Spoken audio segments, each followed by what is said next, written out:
तो शान मसूद के भी जो मसले मसाइल हैं वो यही हैं, इनसाइड एज पे भी आउट हो रहे हैं, आउटसाइड एज पे भी आउट हो रहे हैं। सो जब गेंद हिलता है और वो क्रीज से खेलते हैं तो फिर मौका मिल जाता है बॉल को कि आपको दोनों तरफ से वो तंग करेगा, इनसाइड एज से भी और आउटसाइड एज से भी, इन स्विंग पे भी और आउट स्विंग के ऊपर भी। वो बेहतरीन बैटिंग करते हैं जब फुटवर्क उनका जो है वो स्ट्रांग होता है, बॉडी लैंग्वेज स्ट्रांग होती है, पिच तक जाते हैं, लंबी टांग से ड्राइव करते हैं। जब वो क्रीज से खेलते हैं तो तब वो इतने ज्यादा इंप्रेसिव नहीं लगते हैं। माना कि चले डाउटफुल था कि क्या उनका डिसमिसल ठीक था या नहीं था, पैड को बॉल लगा या बल्ले से लगने के बाद पैड को, मगर प्रॉब्लम है, और प्रॉब्लम यही है कि क्योंकि बल्ला फ्रंट पैड से आगे निकल जाता है और एंगल के साथ बल्ला आता है, जिसकी वजह से फिर मसले मसाइल है। बाबर आजम भी को भी रन नहीं मिल रहे हैं टेस्ट क्रिकेट में।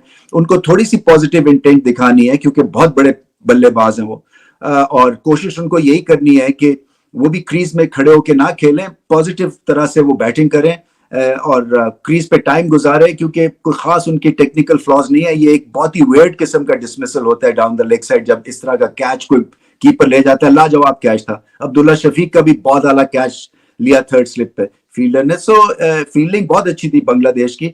टॉप ऑर्डर में मसले मसाइल हैं। देखिए अब्दुल्ला शफीक की जो बैटिंग है अगेंस्ट मूविंग बॉल वो ठीक नहीं है, क्योंकि ऑस्ट्रेलिया में भी वो फंसे रहे और बिहाइंड द स्टंप्स बहुत सारे डिसमिसल्स थे। यहाँ पे भी वो इन स्विंग का वेट करते हैं और जो गेंद ऑफ स्टंप पे पड़ता है उसके ऊपर उनकी एक तरह से नो शॉट है। वो गेंद को अजीब तरह से छोड़ते भी हैं, ऐसा महसूस होता है कि बीट हो गए हैं, बीट नहीं भी होते हैं, मगर जो ड्राइव है और जो ऑफ साइड का प्ले है वो बिल्कुल ही स्टॉप हो गया उनका। इसी वजह से वो वाइड एंगल के ऊपर उन्होंने बल्ला मिलाया और थर्ड स्लिप में आउट हो गए। तो यहाँ पे भी उनको बहुत काम करना है। एक तो कॉन्फिडेंस या लैक ऑफ कॉन्फिडेंस दिख रहा है, दूसरा उनकी टेक्निक में फर्क है, गैप भी बनता है बैट पैड में से और आउटसाइड एज भी वो मिला रहे हैं, जिसकी वजह से जो है वो मोड ऑफ डिसमिसल जो है उनके इन स्विंग पे भी हैं और आउट स्विंग पे भी हैं। तो मुश्किलात में है। अगर पाकिस्तान के पास इस तरह का ओपनर है जो कि सेटल नहीं है, जो कि अनसर्टन है, तो फिर प्रेशर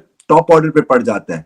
अब प्रॉब्लम ये है कि अगर ऐसी पिच पाकिस्तान बनाता है और एक पॉजिटिव इंटेंट दिखाते हैं कि हम ग्रीन पिच बनाएंगे और उसमें हम ऑपोजिशन को फ्लैट कर देंगे, अपनी बैटिंग भी भंवर में फंस जाती है। सो क्या करें?